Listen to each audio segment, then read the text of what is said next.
YouTube? Welcome to Fred's Full Throttle.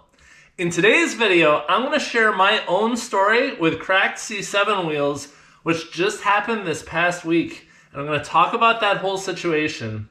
I'll also show you up close exactly what happened and how apparently lucky I am.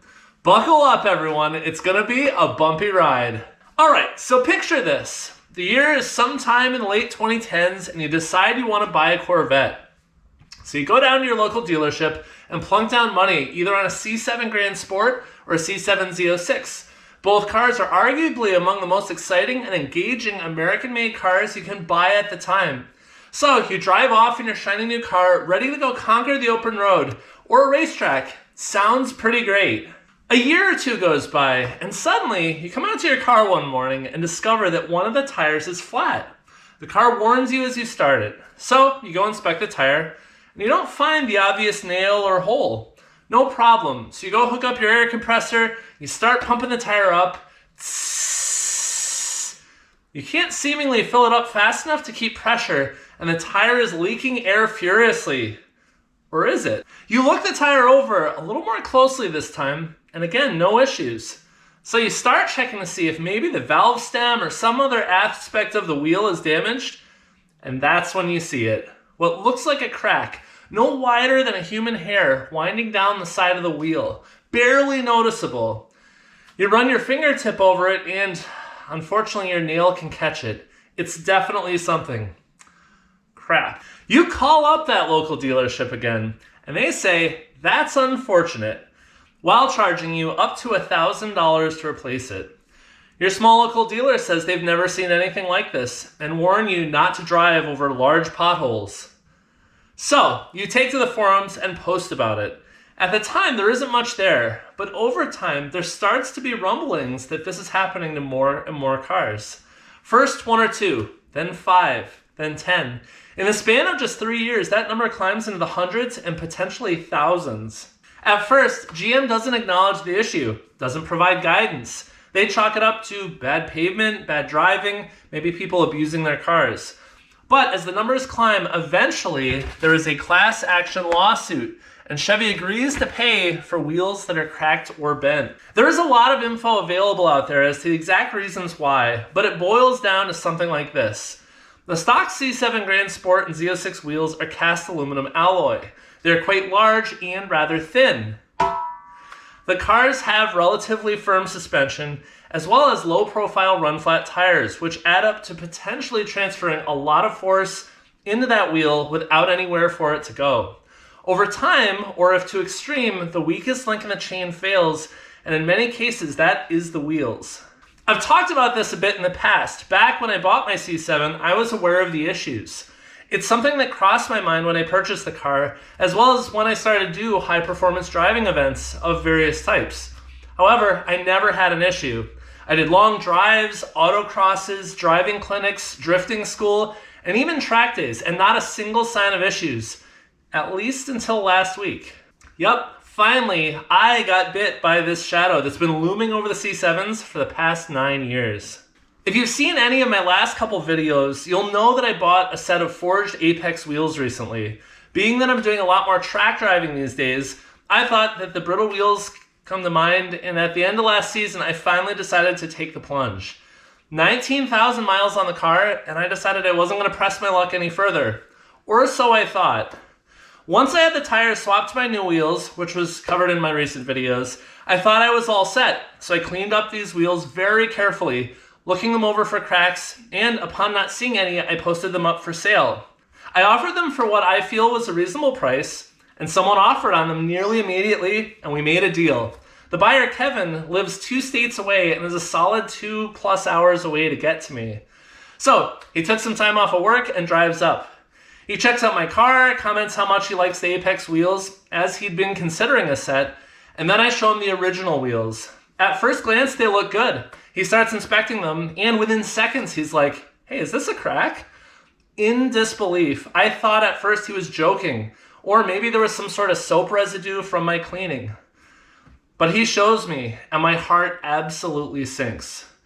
It's a crack, a pretty sizable one in fact, on the inside edge of one of the rear wheels. So if we look up close, the wheel looks like it's in pretty good shape. And if you look around, you know, there's some of the smudging you get from when you remove a tire from a wheel a couple times, because I've gone through a couple sets of tires. But overall, the wheel looks pretty good until we flip it around to the other side. And right here, I'll see if I can get it to focus. Right here, you can see this crack.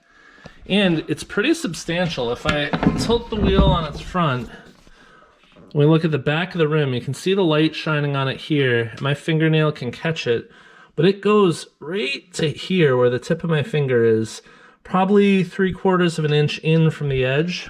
And if we look at the bead, you can see right here, it goes just about to the edge of where the rubber touches. You can see this discoloring here. This is where the bead actually sits against the rim.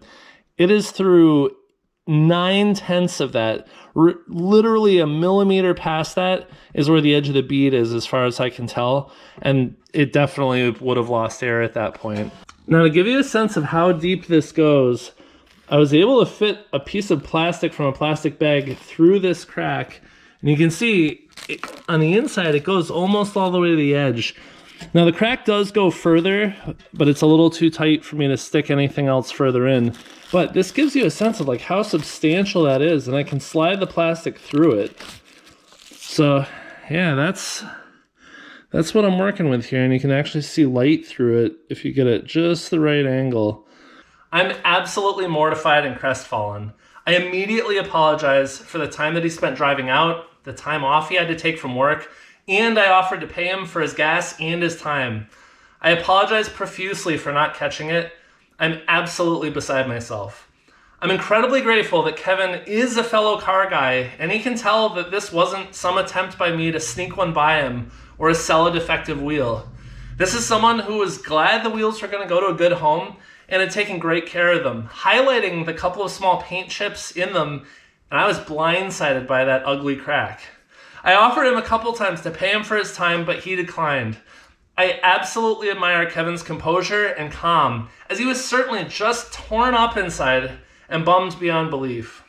What a crap situation for everybody. Kevin, man, the offer stands if I can ever repay you for your grace and calm. So if I can do you a favor in any way in the future, please let me know.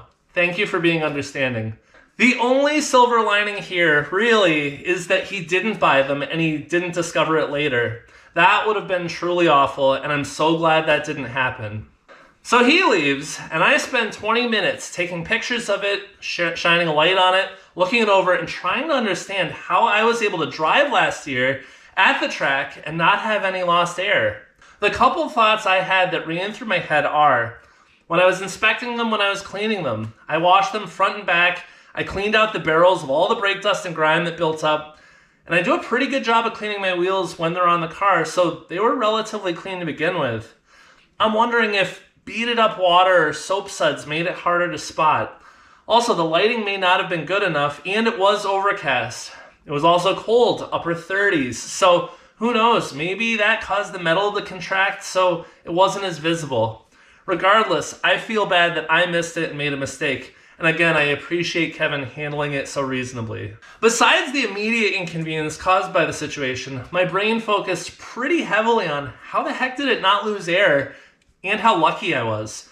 As far as I can tell, the crack is only 1 to 2 millimeters from the bead seal, and I think I was just lucky that it never lost air. I'm not sure if it would have been better to have lost air and be aware of it sooner, or to discover it the way I did. Jury's out on that. The biggest thing that really stands out to me is I'm really fortunate that I never had a serious issue while at a track day or autocross. Last year I did my first true track day and the forces on the wheels were significant. Reaching 140 on the front straightaway, I can't imagine how badly things could have gone.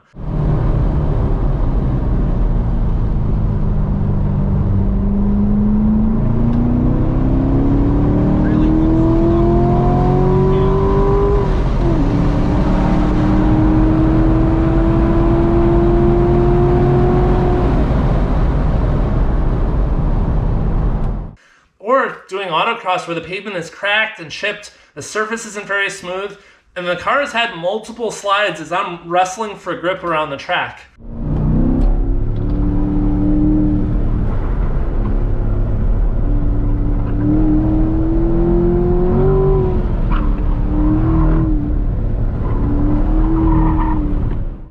I'm fortunate it wasn't worse, and I'm so glad it played out how it did, despite everything, and didn't result in a crash or a spontaneous rapid disassembly of the wheel. So where does this leave me? Well, I happen to still have the GM paperwork for the class action lawsuit. However, it expired in January of this year. It also indicates that it needed to have happened in the first 4 years of ownership of the car, and that didn't happen. So I'm out of luck there, which is fine. I did immediately pull the listing, and I checked over the other 3 wheels very carefully. Thankfully, there were no other cracks. I'm thinking about trying to sell the fronts as a pair, and maybe the back one as a standalone. Maybe somebody who's already lost one needs another, or someone who has the stock wheels wants them as a spare. But I'm also worried, what if they crack sometime in the future?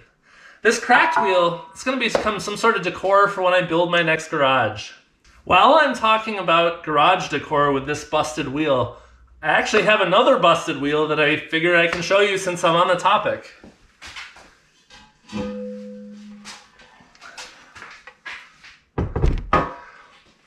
I have this wheel, which is from an F80 M3 that one of my friends owns. It's, in my opinion, one of the best looking wheels that's been put on any car as a standard wheel. Now, if I roll this thing around, take a look at this little guy. So he was driving along on the highway and suddenly, rapid pressure loss, his alarms go off, he pulls over to the side, and before he even got to the side of the road, the car was basically out of air in that tire. He never found what it was, but something punched right through. You can actually see it on the inside of the wheel too. You can see that there's light coming through. And so this thing just basically became an expensive piece of garage art. So I'm gonna put it in my new garage when I build it, and I think it's a great looking wheel, so maybe it'll be a coffee table or something. But I figure this is probably my one chance to share that, so hopefully I don't have any other wheel issues. My final advice is that if you have a C7, check your wheels really closely, inside and out, with a light, up close, even if you aren't losing air. I thought I must have gotten a good batch and have had them for so long without any issues. It just seems like it's probably some sort of a flawed design. And maybe it's a matter of time more than anything else. So thank you for watching. I hope you enjoyed this. And until next time, Fred out!